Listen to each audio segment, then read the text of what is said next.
അപ്പോൾ ഗൈസ് ചടങ്ങ് കഴിഞ്ഞ് നമ്മൾ അങ്ങനെ വീട്ടിൽ വന്നിരിക്കുകയാണ് സുഹൃത്തുക്കളെ. അല്ലെങ്കിൽ കണ്ട ഞാൻ ഉപ്പുമുളക് കണ്ടത് അങ്ങനെ ഇരിക്കുകയാണ്. പഴയ എപ്പിസോഡ് കണ്ടത് അങ്ങനെ ഇരിക്കുകയാണ്. ദിവസം തന്നെയായിരുന്നു നമ്മളിവിടെ അമ്മതായോണ്ട് അമ്മയെ വിളിച്ചുകൊണ്ട് ഇവിടെ വന്നിരിക്കുകയാണ് സുഹൃത്തുക്കളെ. എന്തൊക്കെ ഇപ്പോഴാണ് നിൽക്കുന്നു ഇവിടെയാണെന്ന് അറിഞ്ഞില്ല. അമ്മ പറഞ്ഞത്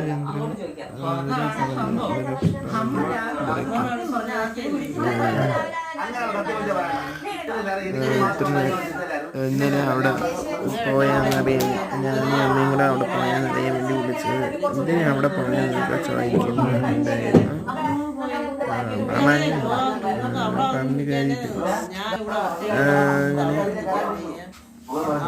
അങ്ങനെ തൂക്കാൻ വേണ്ടി പോവുകയാണ് സുഹൃത്തുക്കളെ. അപ്പോൾ ഇനി ഈ വീഡിയോ ഇത്രയേ ഉള്ളൂ. Bye guys.